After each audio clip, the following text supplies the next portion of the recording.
그러면 만약에 가압류, 근저당 네. 이런 게 설정이 돼 있으면 일단 무섭잖아요. 그렇죠. 그러면은 그거가 있으면은 들어가도 되는 걸까요? 아니면은 이거를 어떻게 해결한 다음에 들어가는 게 맞을까요? 일단은 취득을 하되 가장 중점적으로 보셔야 할 거는 법무사님 안녕하세요. 안녕하세요. 네, 간단한 자기소개 부탁드립니다. 네. 안녕하세요. 저는 이태용 법무사라고 합니다. 법무법인 태평양에서 소송이나 민사집행 관련 업무를 주로 하다가 법무사 시험에 응시하게 됐고요. 법무사 시험에 합격해서 현재는 사무실 운영하면서 고객들께 생활법률 관련 문제들 다 상담을 해드리고 운영을 하고 있습니다. 네, 그럼 등기부 등본에서 꼭 봐야 할 부분이 있을 것 같은데요. 네. 어떠한 부분을 보면 될까요? 등기부는 대체로 표제부와 갑구, 울구 이렇게 나눠져 있거든요. 네. 표제부에는 우리로 치자면 신분증과 같은 거예요. 네. 어떻게 생겼는지, 부동산의 외관이 어떻게 생겼는지 기재가 되어 있습니다. 그래서 토지 같은 경우는 면적이나 그리고 용도 이렇게 기재가 되고요. 건물 같은 경우에는 구조, 면적, 용도 이렇게 기재가 되겠죠. 그래서 표제부에서 가장 중점적으로 봐야 될 거는 이 대장하고 등기부상 표시된 것이 일치하는지 그 여부를 체크를 하셔가지고 만약에 이게 다르다면은 이걸 일치시키는 과정을 거치셔야 하고요. 그리고 갑구와 을구가 있습니다. 갑구에는 소유권에 관한 사항이 기재가 됩니다. 우리로 치자면은 이력서 같은 그런 느낌이죠. 네. 이력서 같은 느낌이라서 이 부동산이 누구의 손을 거쳐서 왔는지 그 이력이 쫙 표시가 됩니다. 그리고 소유권에 관해서 어떤 얘가 이 소유권을 어떻게 뺏길 수 있는 상황이 발생하는지, 예를 들면은 가압류나 가처분이나 경매가 들어왔을 때 이때는 갑구에 기재가 되거든요. 네. 소유권이 없어질 수 있는 상황, 그런 상황들이 기재가 되는 것이기 때문에 소유권에 관해서 중점적으로 봐야 될 거는 이 거래 상대방이 진정 소유자인지 이런 거를 체크를 하셔야겠죠. 그리고 또 을구 같은 경우는 소유권 말고 다른 권리에 관한 사항이 기재가 됩니다. 예를 들면 대체적으로 이제 근저당권이나 전세권, 지상권 이런 것들이 기재가 되는 것이죠. 네. 제한물권과 용익물권 이런 것들이 기재가 되는데 중점적으로 봐야 할 거는 우리가 가장 많이 보는 게 근저당권이죠. 우리가 이걸 취득하려고 하는데 어떤 제한 사항이 있는지, 담보권이 있는지, 쉽게 말해서 사람으로 치자면은 신용도 같은 그런 느낌이죠. 신용평가 같은 그런 느낌인데 담보물권이 설정되어 있거나 용익물권이 설정되어 있으면 나중에 소유권을 취득하는데 이제 제한이 발생하니까 그런 부분을 중점적으로 보셔야겠습니다. 그러면 만약에 가압류, 근저당 네. 이런 게 설정이 돼 있으면 일단 무섭잖아요. 그렇죠. 그러면은 그거가 있으면은 들어가도 되는 걸까요? 아니면은 이거를 어떻게 해결한 다음에 들어가는 게 맞을까요? 일단은 취득을 하되 가장 중점적으로 보셔야 할 거는 이거를 어떻게 해소해야 되는지, 어떻게 깨끗하게 할지 그걸 고민을 하셔야 돼요.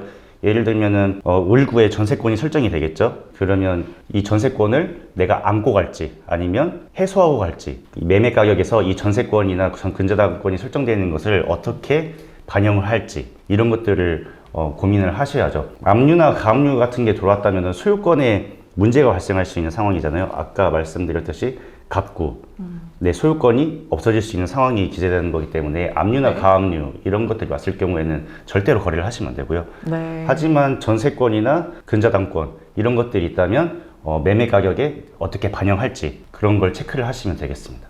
상황에 따라서 해결을 하면은 네. 충분히 들어갈 수 있다라는 맞습니다. 말씀인 것 같습니다. 그 등기부 등본에 있으면 절대로 거래되면 안 되는 상황에 대해서 잠깐 말씀해 주셨는데 네. 이 이외에도 또 있을까요?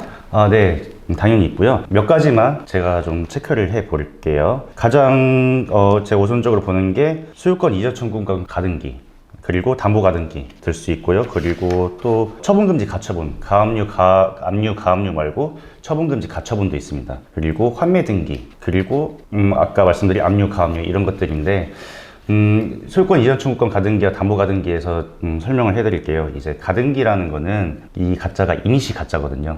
임시로 등기를 해놨다 이 말입니다. 네. 그래서 가등기의 대표적인 효력이 순위 보존적 효력이라고 해서 네. 쉽게 말하면 찜해놓는 거죠. 일단 내가 찜해놨어. 이런 등기인데 이 찜해놓는 것의 의미가 뭐냐면 앞으로 어떤 등기가 뒤에 오더라도 내가 일단 가등기를 해대면 그 등기를 다 말소할 수 있는 힘이 생깁니다. 네. 그렇기 때문에 만약에 내가 매수하고자 하는 부동산에 가등기가 설정되어 있다. 그러면 내가 그 뒤에 어떤 등기를 하더라도 이 가등기 때문에 나는 권리를 취득할 수 없겠구나 라고 생각을 하셔야 돼요.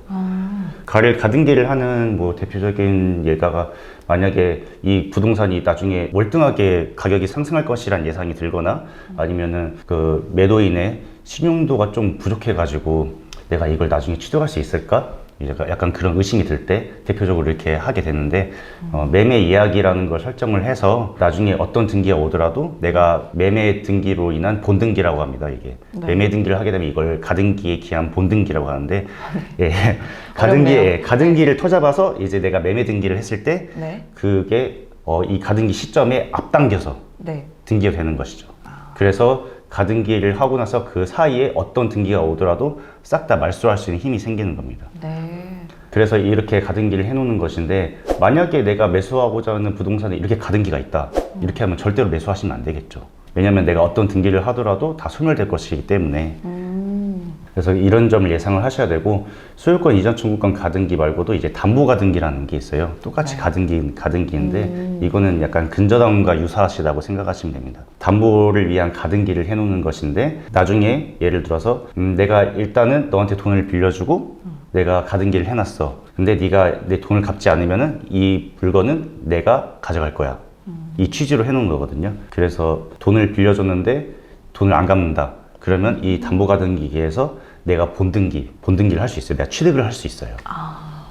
그렇기 때문에 이 담보가등기가 있어도 위험한 것이죠. 그렇게 이런 가등기가 있으면 절대로 취득을 하시면 안 됩니다. 위험이 산재이기 때문에요. 그러니까 가가 붙어 있는 게 들어가면 안 되는 거네요.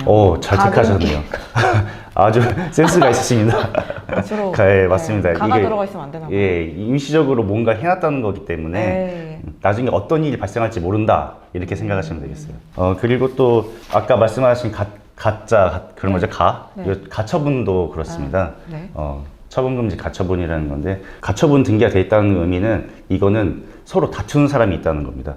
내 거야 서로 내 거라고 다투는 상황이 발생했다는 거예요. 만약에 이 가처분은 나중에 소송으로 갈 건데 네. 소송으로 가기 전에 미리 이 재산을 묶어두는 겁니다. 처분하지 못하게끔. 그래서 묶어두는 거라서 이것도 가짜를 쓰는 거죠. 임시 가짜. 네. 임시로 묶어두는 거예요. 그래서 서로 다투는 상황이기 때문에 이 가처분 등기를 해놓고 그 소송 결과에 따라서 소유자가 갑자기 달라질 수 있는 상황이 발생해요.